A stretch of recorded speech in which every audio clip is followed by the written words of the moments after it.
구약 성경에는 선지자 이름으로 명명된 성경책들이 많이 있죠. 17권이 그렇게 되어 있어요. 보통 선지서라고 부르는데요. 선지서는 대선지서, 소선지서 이렇게 구분이 됩니다. 대선지서는 이사야, 예레미야, 에스겔, 다니엘. 그리고 소선지서는 호세야, 요엘, 아모스, 오바다, 요나, 미가, 나움, 하박국, 스바금, 학개스가, 말라기. 우리 어렸을 때 유초등부에서 많이 배웠잖아요. 이렇게 12권이 이제 소선지서예요. 소선지서와 대선지서로 구분하는 것은요, 사람이 크다 작다가 아니에요. 저 사람은 대선지자, 선지자가 아니고 선지서예요. 책이 크다는 얘기예요. 그래서 이사야, 예레미야, 에스겔, 다니엘은 다른 선지서에 비해서 분량이 많잖아요. 그래서 대선지서라고 부르는 것입니다. 특히나 우리가 읽은 이사야 이 말씀은 66권에 달하죠. 그래서 이사야를 신구약 66권에 빗대어서 작은 성경 그렇게 부르기도 해요.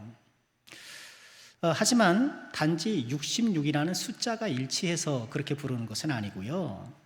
이사야서를 보면 창조주 하나님, 인간의 죄악과 심판, 남은 자의 구원, 메시아 시대의 도래, 그리고 새하늘과 새 땅으로 명명되는 하나님의 영원한 통치, 이런 것들이 이사야서에 다 나오거든요. 그러니 이사야서를 읽으면 마치 성경을 전부 다 읽는, 그러니까 성경의 주요 내용이 폭넓게 언급되어 있기 때문에 작은 성경 그렇게도 부르는 거예요. 오늘 우리가 읽은 24장, 우리가 14절부터 읽었습니다만 24장은 24장부터 27장에 이르는 요 단락이 이사야서의 묵시록 이런 별명이 붙어 있어요. 묵시라는 것이 묵이라는 게 감춰 있다는 뜻이거든요. 감춰 있는 것을 보는 거예요. 묵시록은 그런 것인데 더 익숙한 용어로는 계시 그러거든요. 요한 계시록이 뭔가요? 감추어졌던 어떤 사실들이 드러나는 거예요.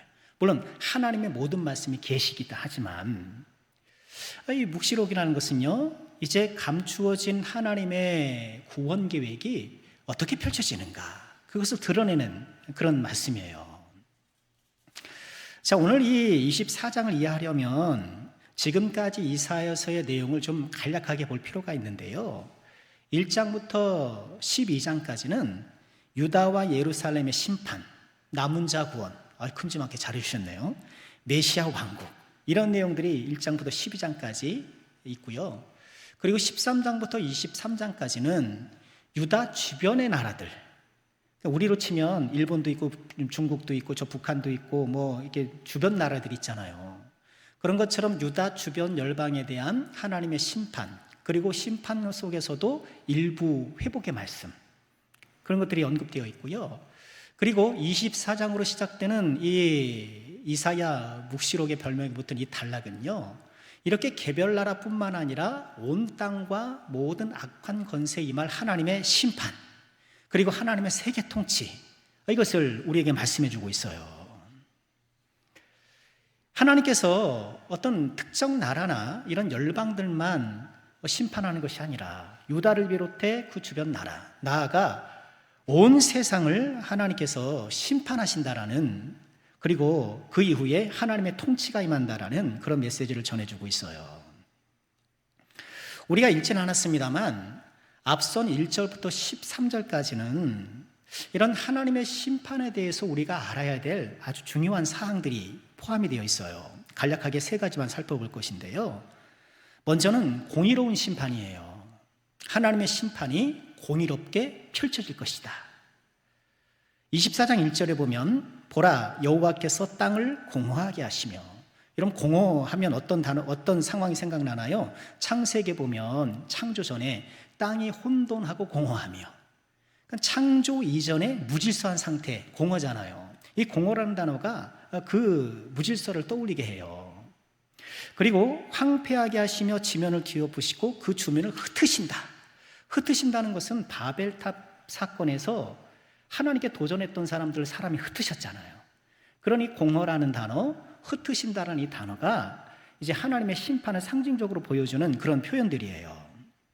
그런데 2절에 보면 백성과 제사장이 같고 종과 상전이 같을 것이고 여종과 여주인이 같을 것이며 사는 자와 파는 자가 같을 것이며 빌려주는 자와 빌리는 자가 같을 것이며 이자를 받는 자와 이자를 내는 자가 같을 것이고, 이렇게 양극단의 어떤 사람들을 내세워서 하나님의 심판이 종교적인 신분이나 사회적인 신분이나 또는 성별이나 경제적인 지위 이런 거에 무관하게 공의롭게 집행될 것이라고 말씀하고 있는 거예요.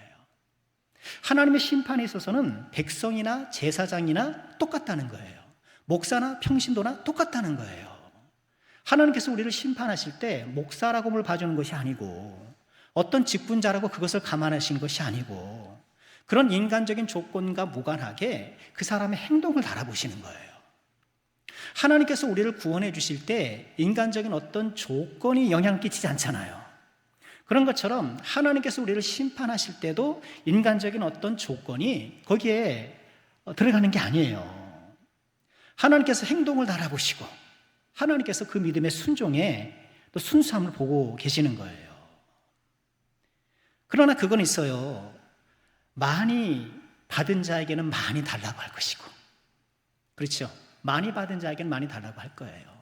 그러니까 하나님께서 은혜를 많이 주신 사람은요, 그에 합당한 책임을 원하셔요. 아, 그럼 은혜를 덜 받으면 되겠네?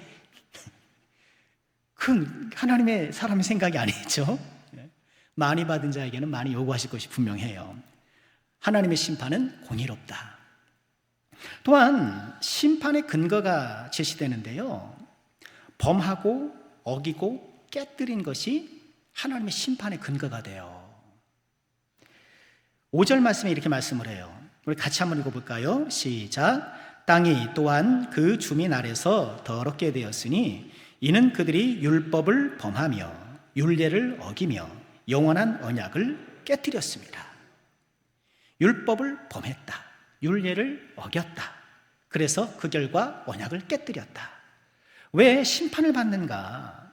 먼저는 율법을 범했다는 거예요. 범했다라는 게 뭔가요? 우리 이 말씀 새벽에도 나눴었는데요, 범했다라는 것은 경계를 넘어가는 거예요. 침범한다 우리 그러잖아요. 하나님께서 말씀을 통해 우리에게 이렇게 만들어주신 이 경계를 넘어가는 거예요. 이 율법을 범하는 거예요. 율례를 어긴다라는 것은 그 원어적 의미가 바꾼다라는 뜻이래요.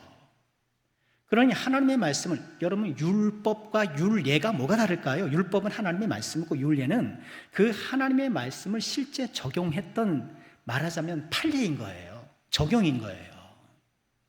그러니 하나님의 말씀을 적용할 때 자의적으로 본래의 정신을 훼손하면서 바꾸는 거예요.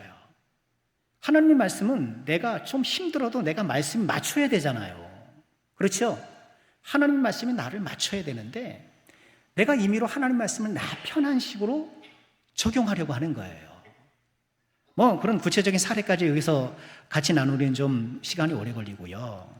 이렇게 하나님이 만들어주신 그 울타리를, 경계를 넘어가고 하나님이 주신 말씀을 임의로 변경하고 그 결과 영원한 언약이 깨졌다는 거예요. 그래서 하나님께서 심판하신다는 거예요. 그리고 이 심판의 양상이 어떻게 전개되는가? 그것은 즐거움을 잃어버리는 거예요. 오늘 우리가 읽진 않았습니다만 앞서 7절부터 11절까지 하나님의 심판이 어떻게 전개되는가 이걸 보여주는데요, 대표적으로 나타나는 상징적인 표현들이 포도주의 기쁨이 사라지는 거예요. 즐거움이 사라지는 거예요. 기쁨과 즐거움이 사라졌다는 것이 거기 가득히 계속해서 반복적으로 나와요. 하나님의 심판은 무엇인가? 즐거움이 사라진다는 거예요. 지옥엔 뭐가 없어요? 기쁨이 없어요. 우리 지금 이 세상을 살아갈 때 지옥처럼 살아가는 것이 뭘까요? 기쁨이 없는 거예요. 기쁨이 없는 것이 지옥처럼 살아가는 것이 뭐겠어요? 그렇죠. 실질적인 지옥도 있지만, 그러나 지금 이 세상을 정말 지옥처럼 살아가는 것 가운데 하나는 기쁨을 잃어버리는 거예요. 그런데 이 세상은 죄로 오염되어서 참된 기쁨이 있는가? 이 세상 기쁨을 발견하기가 참 어려워요. 여러분 그렇죠? 그렇죠? 지금 2026년 8월 12일이잖아요, 오늘. 올해 8월하고도 8개월하고도 12일을 지내왔는데 기쁜 일이 뭐 있었어요? 네? 즐거운 일이 뭐 있었어요? 별로 없어요. 그렇죠? 별로 기쁜 일이 없어요. 이 세상의 기쁨은 찾기가 어려워요. 자주 말씀드리죠. 이 세상의 기쁨은 발견하기도 어렵고, 발견한다 해서 오래 가지도 않고, 또 오래 가면 오히려 해가 돼요. 이 세상 즐거움이 그래요. 더군다나 또 우리가 오염된 세상에서 죄인으로 살다 보니까 이런 기쁨의 이유들이 경도되었어요. 좀 어긋나 있단 말이에요. 그래서 세속적인 조건이 갖추어져야 기쁜 거예요. 하나님께서 나를 기쁘시게 할 때도 그런 조건들을 채워주셔야 기쁘게 되는 것처럼 우리가 그렇게 경도되어 있단 말이에요. 그렇게 기울어져 있어요. 나도 모르게. 물론 우리가 이 세상을 살아가면서 우리가 살아갈 때 필요한 어떤 것들을 공급받으면서 얻게 되는 기쁨도 하나님의 은혜인 것은 사실이잖아요. 그러나 하나님께서 우리에게 주시려는 기쁨이 그런 기쁨만은 아니잖아요. 그건 부수적인 거잖아요. 우리 예수님께서 십자가에서 달려 돌아가신 그 기쁨이 내 자녀 합격하는 기쁨뿐이겠습니까? 내가 승진하는 기쁨이겠습니까? 내 인생의 필요들이 공급되는 그런 기쁨을 해서 십자가에 달려 돌아가셨겠냐는 거예요. 우리 예수님께서는 또 다른 기쁨을 말씀하셨잖아요. 요한복음 6장 22절에 이렇게 말씀을 하셨어요. 지금은 너희가 근심하나 내가 다시 너희를 보리니 너희 마음이 기쁠 것이요 너희 기쁨을 빼앗을 자가 없으리라. 우리 주님이 주시고자 하는 기쁨은 이런 거란 말이에요. 어떨 땐 주어져요? 내가 다시 너희를 보리니, 주님을 다시 만날 때 기쁨이란 말이에요. 그래서 우리 신앙생활 하면서 우리는 이미 주님을 만난 사람이지만 마치 주님을 또 만나고 다시 만난 것처럼 반복적으로 주님을 만나는 경험이 있어야 되는 거예요. 몰랐던 사람을 새로 만나는 것이 아니라 이미 알았던 사람도 새롭게 만나는 부분도 있잖아요. 그죠? 우리는 늘 주님을 새롭게 만나는 우리 주님이 우리 마음 가운데 주시는 그런 기쁨을 사모해야 되고, 그런 기쁨이 죄악으로 오염되어서 마치 지옥의 그늘이 가려져 있는 것처럼 캄캄한 이 세상을 살아가는 능력이 되는 거예요. 우리 사랑하는 모든 주의 종들에게 이 주님이 주시는 기쁨이 가득하기를, 이 주님이 주시는 기쁨을 소망하기를 주의 이름으로 축원합니다. 자, 오늘 이 우리가 읽은 14절 이하의 말씀은요, 이런 하나님의 심판에 대한 오리엔테이션을 바탕으로 해서 또 이제 계속 연속되는 말씀이긴 한데요, 이제는 하나님의 심판을 이야기하면서도 군데군데 하나님께서 통치하실, 이 심판을 넘어 하나님께서 통치하실 그 은혜의 햇살을 살짝살짝 보여주셔요.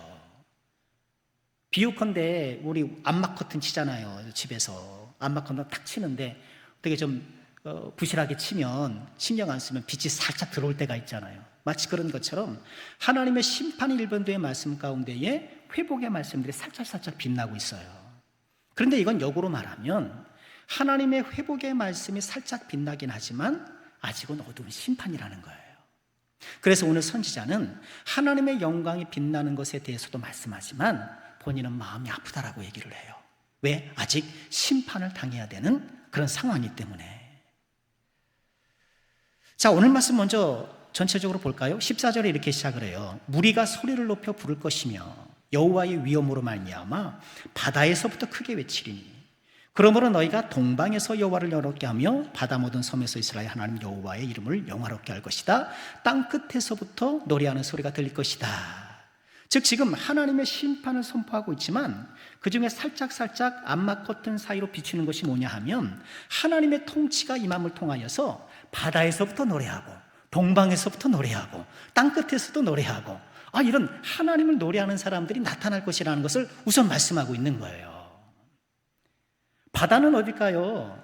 이스라엘의 그 지형적인 상황에서 바다는 서쪽 지중해예요. 서쪽에서 오는 거예요. 바다에서 온다 그러면 서쪽에서 오는 거예요. 또 동방은 어딜까요? 말 그대로 동쪽이에요. 그리고 땅끝은 어딜까요? 이 구약의 지리적 세계관에서요, 땅끝은 저기 남서쪽에 있는 구스, 지금의 에티오피아를 얘기를 해요. 그러나 꼭 그걸 말하는 것이 아니라 남방에 저기 멀리 있는 곳, 그런 의미겠죠. 그러니 서쪽에 바다라고 지칭되는 서쪽, 또 동방, 그리고 땅끝으로 지칭되는 남쪽, 이곳에서 하나님을 찬양하는 사람들이 일어날 것이다, 그렇게 말씀하고 있는 거예요. 그런데 하나님을 찬양하는 사람들이 일어남에도 불구하고 16절 하반절 볼까요? 그러나 나는 이르기를 나는 쇠잔하였고 나는 쇠잔하였고 내게 화가 있다. 배신자들은 배신하고 배신자들이 크게 배신하고 있다. 그 하나님의 은혜 햇살은 비치고 있지만 지금은 아직은 암막 커튼이 더 대세란 말이에요. 하나님의 심판을 묵상하고 바라보다 보니 사람들이 배신하는 이런 대도의 역사를 보니, 그것으로 인해서 온 땅이 하나님의 징벌 앞에 놓인 걸 보니 선지자가 너무 가슴이 아픈 거예요. 오늘 이 선지자의 마음은 하나님의 마음이기도 하겠죠. 하나님께서는 죄를 지은 사람이라고 해서 징벌할 때 즐겁지 않단 말이에요. 요즘 우리는 다 사이다 그러잖아요. 막 정의가 이기고 막 그러면 사이다. 요즘 드라마 보면은요, 다 참교육을 시켜야 돼요. 참교육을 시켜야 속이 다 시원한 그런 상황이 됐어요. 워낙에 이 우리나라의 역사 속에 이제 정의가 부족했기 때문에 그렇기도 한데요. 우리 하나님께서는 심판하시는 순간에 심판 대상자들을 보고 저 녀석 고소하네, 잘 됐네, 그러지 않으신다는 거예요. 공의의 하나님이 심판하시되 아파하신단 말이에요. 속상해 하신단 말이에요. 이어지는 17절에서는 이 심판의 양상을 이렇게 표현해요. 땅의 주민아, 두려움과 함정과 올무가 내게 이르렀다. 두려운 소리로 말미암아 도망하는 자는 함정에 빠졌다. 함정에 빠진 거예요.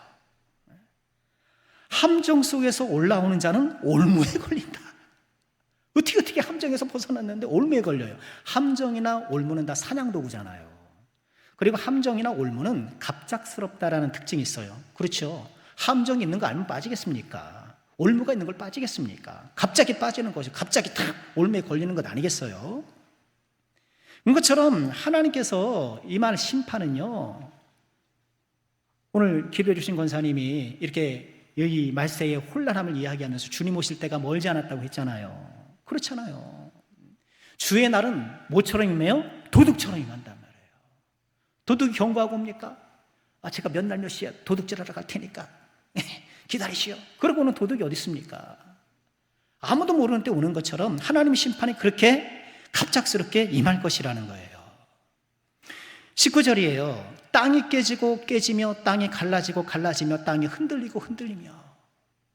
이 땅이라는 견고한 체계가, 이 물리적 땅이 이제 흔들릴 거예요. 정말 이건 물리적 땅이 흔들릴 거예요. 주께서 다시 오시고 새하늘과 새 땅이 올 때는 이 물리적인 세계가 이제 대변혁을 일으킬 것이 틀림없고, 20절 볼까요?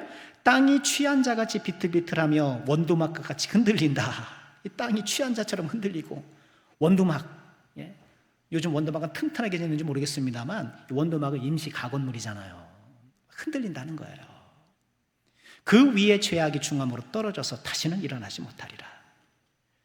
21절에요. 그날에 여호와께서 높은 데서 높은 데를 벌하시며 땅에서 땅의 왕들을 벌하신다. 높은 데 있는 그 영적 권세들, 하늘 위에 있는 영적 권세들을 벌하실 거라는 거예요. 동시에 땅의 왕들과 하늘의 권세가 연결되어 있어요. 그렇죠. 이 세상에 왕들은 다 자기들이 섬겼던 이방신들이 있단 말이에요. 그것들을 벌하실 것이다. 그들이 죄수가 깊은 옥에 모임같이 모이게 되고 옥에 갇혔다가 열한하루 형벌을 받을 것이다. 그때에 달이 수치를 당하고 해가 부끄러워하리니. 왜 그럴까요? 달과 해는 가장 밝은, 고대 사회에서 가장 밝은 건 달 아니면 해잖아요. 그보다 더 밝은 게 어디 있어요? 그러나 만군의 하나님께서, 여호와께서 시온산과 예루살렘에서 왕이 되시고 영광을 나타냈을 때는요, 달도 부끄러워하고 해도 부끄러워한다는 거예요. 하나님의 영광이 임한다는 거예요. 자, 오늘 우리가 읽은 이 14절부터 마지막 23절까지의 말씀은요, 처음에 14절부터 16절까지 암막 커튼 사이에 비추는 빛살처럼 사방에서 하나님을 찬양하는 소리가 들리잖아요. 그렇죠? 그리고 마지막 23절에는 시온산에 임하신 하나님께서 통치하시는 것, 이렇게 암막 커튼 사이로 빛이 비추고 또 빛이 비추는 이 인클루즈를 통해서 그 안에 하나님의 심판을 담아둔 거예요. 그런 구조를 갖고 있어요. 특별히 16절을 잠시 묵상하고 기도하고 싶은데요. 16절에 이렇게 말씀을 하셔요. 우리 같이 한번 읽어볼까요? 시작. 땅끝에서부터 노래하는 소리가 우리에게 들리기를 의로우신 이에게 영광을 돌리세 하도다. 어디에서요? 땅끝에서 그러더라.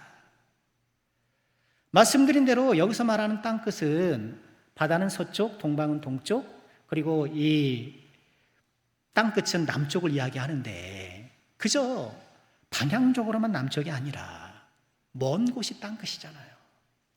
방향이 어찌됐든 먼 곳이 땅쪽. 그곳에서 하나님을 찬양하는 소리가 들린다. 땅끝은 물리적으로 성전에서 멀리 떨어진 곳이에요. 성전을 잘 몰라요.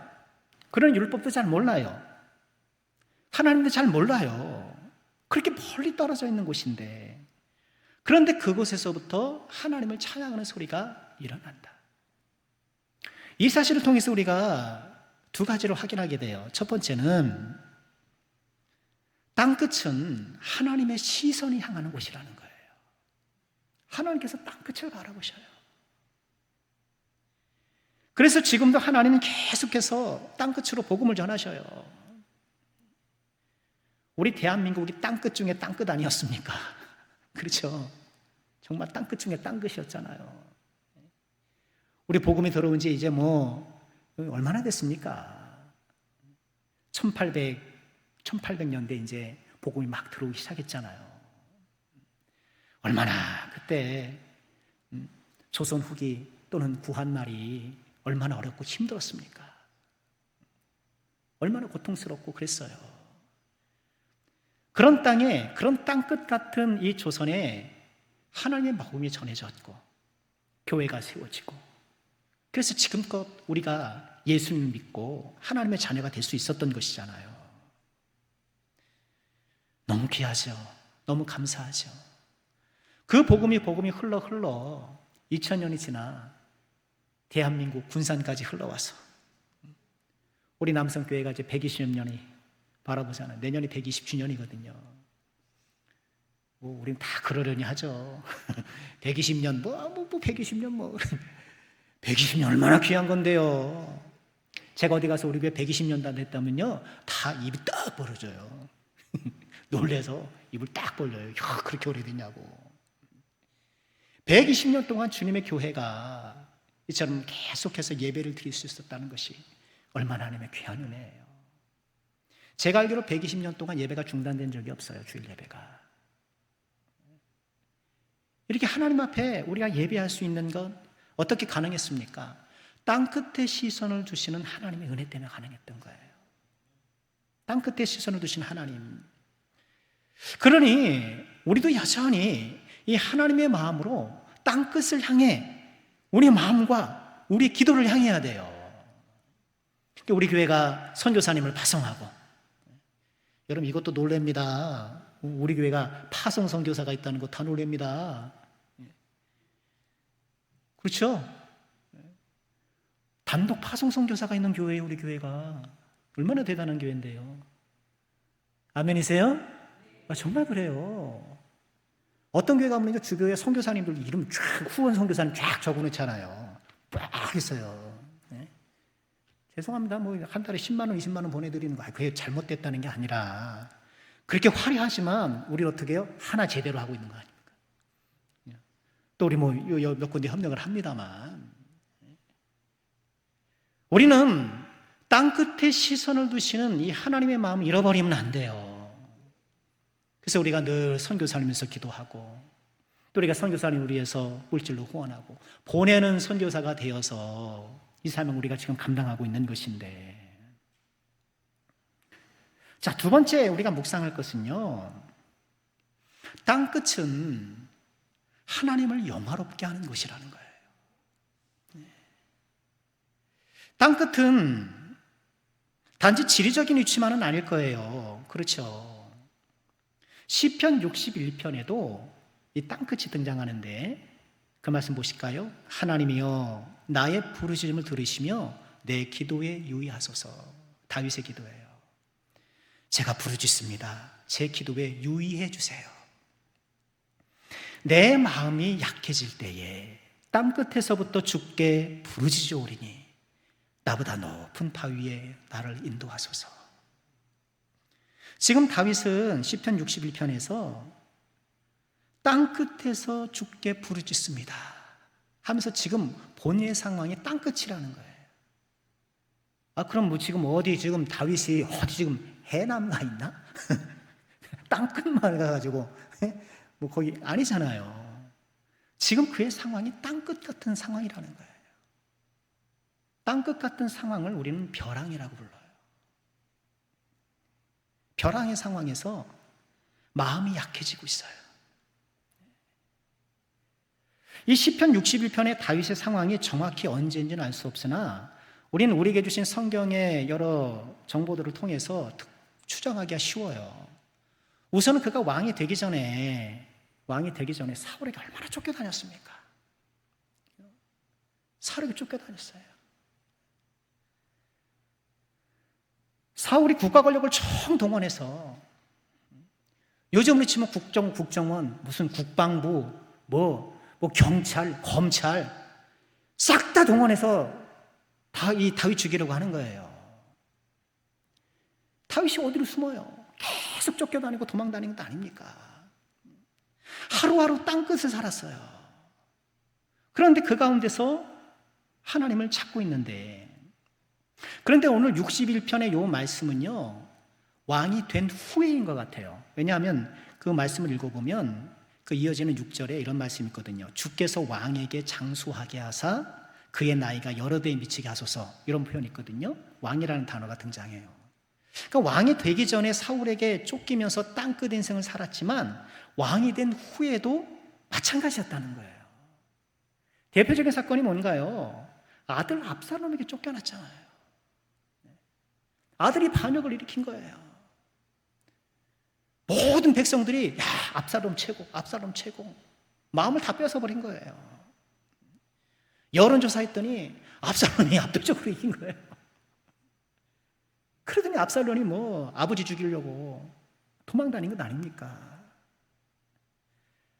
다윗의 삶은 땅끝 인생의 연속이더라.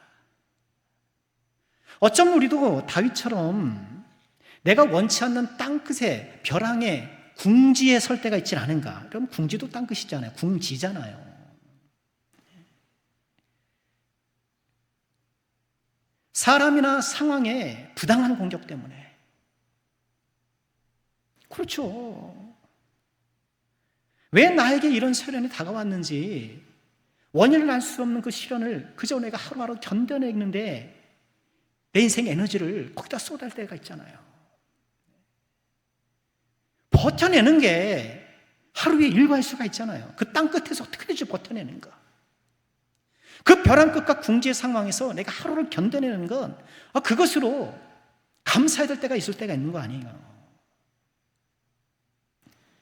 이처럼 사람이나 상황에 원치 않는 이런 공격에 몰릴 때가 있고, 또 우리는 부족한 사람들이라 내가 판단착오를 해서, 내가 실수를 해서 내 삶이 궁지로 몰릴 때가 있잖아요. 그랬으면 안 되는데 괜히 욕심 부리는 터에, 그 사람 말 듣는 게 아닌데 괜히 그 사람 말 듣는 바람에 나는 잘 된다고 생각을 했는데 상황이 바뀌어가지고 나의 판단착오와 나의 실수로 내가 땅끝 벼랑에 서는 것처럼 그런 것 같은 상황이 있을 수가 있잖아요. 그런 궁지를 만났을 때 오늘 말씀은 우리에게 어떤 도전을 하시는가요? 땅끝에서 여호와를 영화롭게 하더라는 거예요. 우리 인생 지경에 든든한 중심에서 하나님을 영화롭게 하는 것도 굉장히 귀한 일인 것이 틀림없어요. 또 그것도 쉽진 않아요. 그렇잖아요. 내 인생 잘 풀리고 평안할 때 그 모든 평안과 내 인생에 풀려진 모든 것들을 이 재원 삼아서 하나님 앞에 충성하는 거 쉽지가 않아요. 다 인생 즐기려고 하고 좀 편해지면 그냥 내 뜻대로 살고 싶어하는 경우가 많지. 인생 지경의 든든한 중심에서 하나님을 섬기는 것도 귀하지만 또 더욱 훌륭한 것은 무엇인가요? 인생 땅끝에서도, 그 벼랑에서도, 그 궁지에서도 하나님을 영화롭게 하는 것, 하나님을 찬송하는 것이야말로 진짜 믿음이 아닐까요? 저는 이런 말씀 준비할 때마다 좀 마음이 썩 편치 않아요. 왜냐하면 인생 궁지는, 인생 벼랑, 인생 땅끝은 겪어보지 않은 사람이면 그걸 이해하기가 쉽지 않거든요. 과연 이 목사는 그런 인생 벼랑을 느껴봤는가? 저라도 뭐 그런 게 왜 없겠어요. 정도의 차이가 있을 뿐이지. 다 사람들은 다 자기만의 인생 벼랑이 있고 인생 땅끝이 있는 거예요. 그러나 객관적으로 봤을 때 누구나 봐도 정말 그 땅끝에 몰려있고 궁지에 벼랑에 몰려있는 상황이 있는 사람들이 있잖아요. 그 사람들에 비하면 나는 아주 편안한 걸 수도 있잖아요. 우리는 땅끝에서, 그 벼랑에서 하나님을 찬송할 수 있는 믿음이야말로 정말 위대한 믿음이고 우리가 정말 소망해야 될 그런 믿음이 아닐까요? 그런 벼랑에서도 하나님을 찬양할 수 있는 그런 믿음. 제가 오래전에 청년부 사역을 할 때 청년 한 명이 아프리카 단기 선교를 혼자 다녀온 적이 있어요. 거기 선교사님을 잘 아셨던 모양이에요. 그래서 이렇게 개인적으로 가서 이제 선교지를 방문하고 온 적이 있는데, 그렇게 다녀온 후에 짤막한 간증을 한 적이 있는데, 그게 좀 굉장히 잊혀지지 않아요. 그 아프리카 교회에 어떤 성도님이 돌아가셨대요. 그러니까 장례를 치러주잖아요. 그래서 그 선교사님과 원주민들이 이제 함께 장례를 치르는데 그 무덤 주위에 이렇게 서서 둘러서서 이렇게 함께 찬송을 불렀대요. 선교사님이 가르쳐 주신 한국 찬송 서투른 발음으로 그 찬송을 하더래요. 예수님 찬양, 예수님 찬양, 예수님 찬양합시다. 무덤에 둘러서. 그 이야기를 들으면서 그 광경이 상상이 되잖아요. 가보진 않았지만 제가 그 광경을 그려보잖아요. 이게 진짜 예수님 찬양이구나. 죽음이라는 땅끝에서 부르는 예수님 찬양이야말로 정말 찬양이 아니겠는가. 할렐루야, 할렐루야. 예수님 찬양합시다. 우리 기독교 장례식의 특징이 뭔가요? 장례식장에서 노래를 불러요. 노래를 불러요. 감사의 노래를 불러요. 감사의 노래를. 죽음이라는 인생의 가장 변방의 땅끝에서조차 하나님을 찬양할 수 있는 것이 기독교의 능력이고 믿음의 능력이고 우리가 소망해야 될 믿음이라는 거예요. 16절 하반절 보세요. 그러나 나는 일기를 나는 쇠잔하였고 나는 쇠잔하였으니 내게 화가 있도다. 배신자들은 배신하고 배신자들이 크게 배신했다 하면서 지금 배신의 상황을 이 이사야 선지자가 보면서 가슴 아파하고 있는데요. 여러분, 배신 그러면 배신 좋아하는 사람이 어디 있겠습니까? 배신하는 사람 다 비난받죠. 그런데 어떤 경우에는 배신이 이해가 되는 경우도 있잖아요. 이해가 되는 배신이 있단 말이에요. 인간적으로. 욥의 아내가 욥이 그 처참한 관경에 처해 있고 그러면서 하나님을 찬양하니까 그 아내가 뭐라 그랬습니까? 이래도 당신이 하나님을 찬양하는가? 하나님을 욕하고 죽어라. 하나님을 욕하고 죽어라는 거예요. 그 아내는 욥이 지금까지 하나님을 어떻게 섬겼는지 옆에서 다 봤잖아요. 다 봤잖아요. 그런데도 이렇게 하루아침에 재산 다 날아가죠. 10명의 자녀들이 한날 한씩 다 죽죠. 거기다 몸도 막 병들어서 종기가 나서 비참해져 있죠. 욥의 아내는 말이 안 된다고 생각을 하는 거예요. 어떻게 하나님이 이렇게 할 수가 있는가? 우리가 지금까지 하나님한테 어떻게 했는데? 우리 남편이 우리 가정이 하나님 앞에 어떻게 했는데 나한테 이렇게 해줄 수 있는가? 하나님 욕하고 죽으라는 거 아닙니까? 욥의 아내의 심산을 보면 배반해도 정당성이 있는 것처럼 얘기하는 것 아닙니까?